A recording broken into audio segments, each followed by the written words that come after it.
Greetings, YouTube. The Doctor is in. Dr. Urius Papers here, coming at you with another commentary on Dungeons and Dragons, and we are taking another look at some of the 2024 characters and character builds that we can do in Dungeons and Dragons 2024.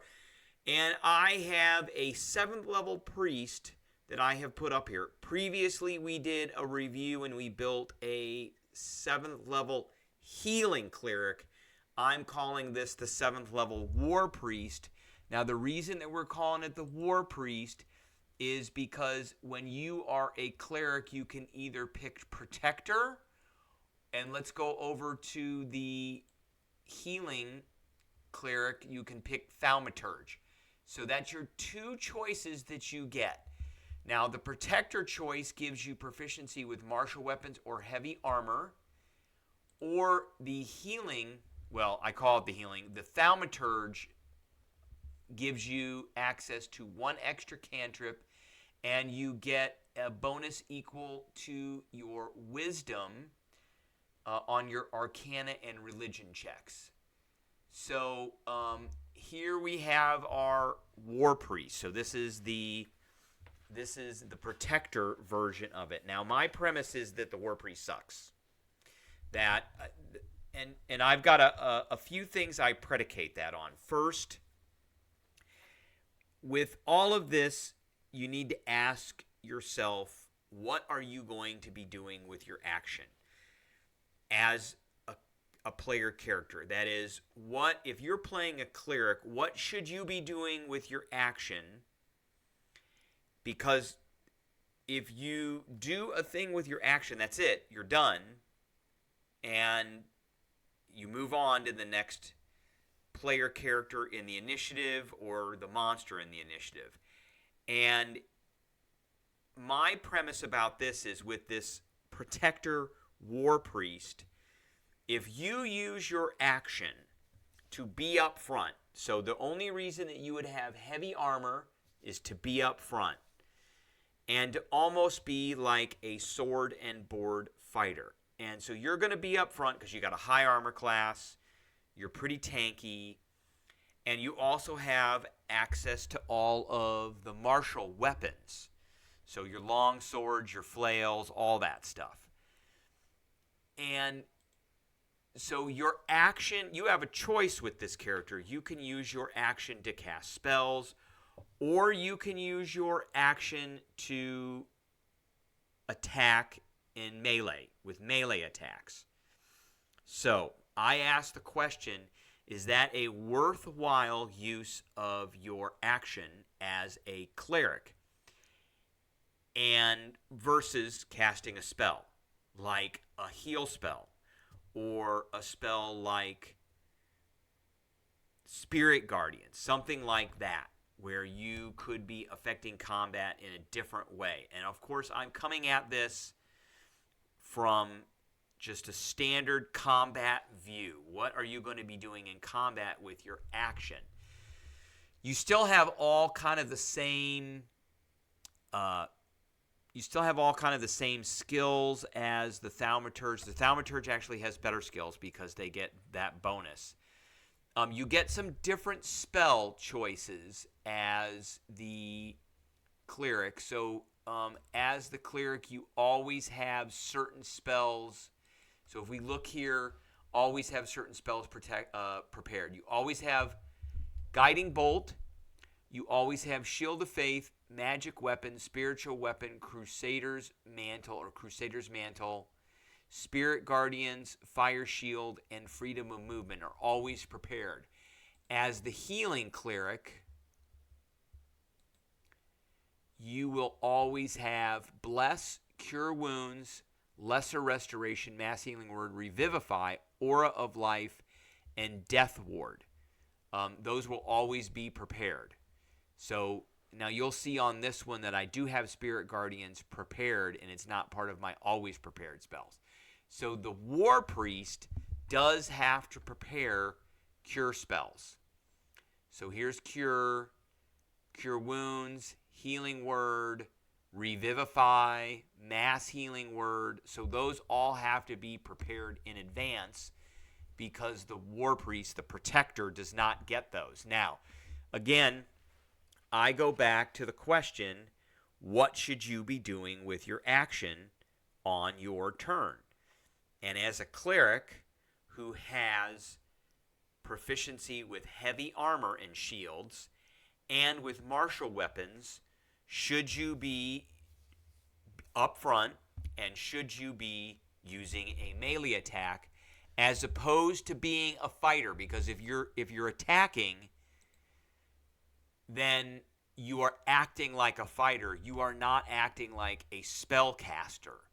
Now, one of the other things that the Warpriest gets is it gets the Channel Divinity, just like all the others. It gets the War Domain. It gets the Guided Strike, so when you or a creature within 30 feet of you misses with an attack, you can spend your Channel Divinity to give a +10. You get the War Domain spells. You get Warpriest. As a bonus action, you can make one attack with a weapon or an unarmed strike.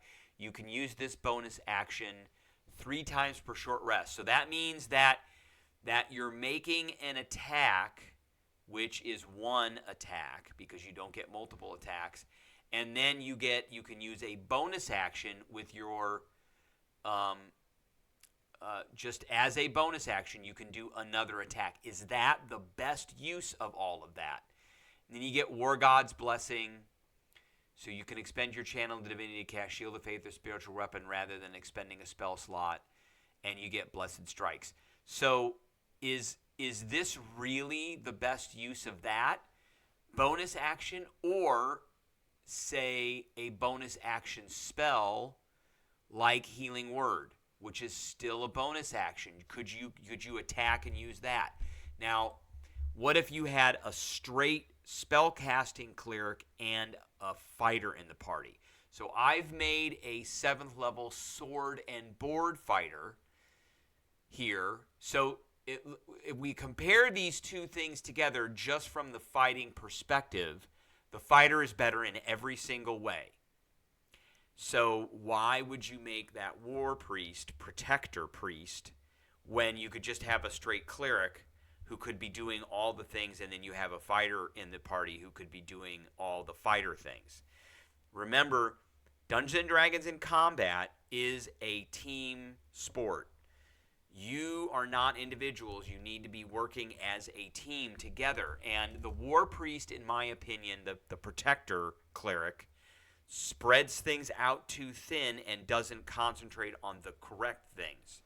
So we can look at this one-on-one. Here we got a fighter. His strength is a 20. The Warpriest strength is an 18. It's still not good enough. And I do have some feats. And what feats did I take? I don't think I actually took any feats. This is a dwarf, too, by the way. So this is a dwarf, and my fighter is a human. So we've got ability scores of strength and wisdom. The fighter doesn't necessarily need a high wisdom, but this cleric needs both a high wisdom and a high strength. And then I've got alert. The fighter has a dex of 10 because you don't really need dex. The priest has a dex of 10. Fighter has a constitution of 14. The war priest, protector cleric, has a 13, intelligence of 10. I've got an intelligence of 12. I like to have a intelligence of 15. I like to have a little bit of intelligence on my fighters. A wisdom of 17. So again, it's not as good as this cleric who has a 19. And then a charisma of 8. This fighter has a wisdom of 10 and a charisma of 8.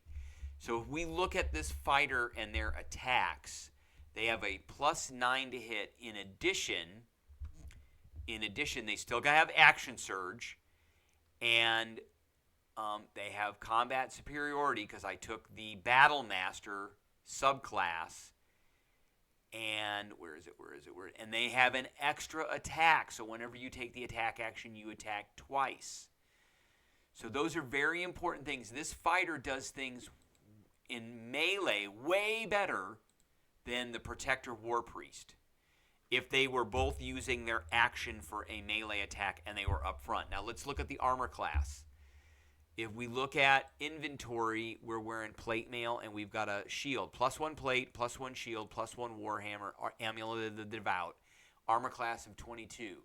this sword and board fighter, +1 plate mail, +1 shield, cloak of protection, so and is defensive. So armor class of 24. And that's so it's 2 better. It's got this sword and board fighter has a better to hit. I love flails. So +9 to hit versus a +8 to hit. 1d8 +5 damage versus 1d8 +6 damage with the flail.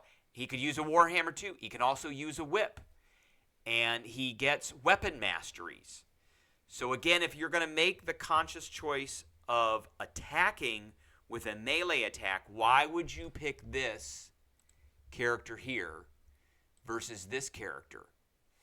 So if you've got a fighter in the party, then the cleric could be the best cleric they could be, which is the healing, the thaumaturge type of cleric.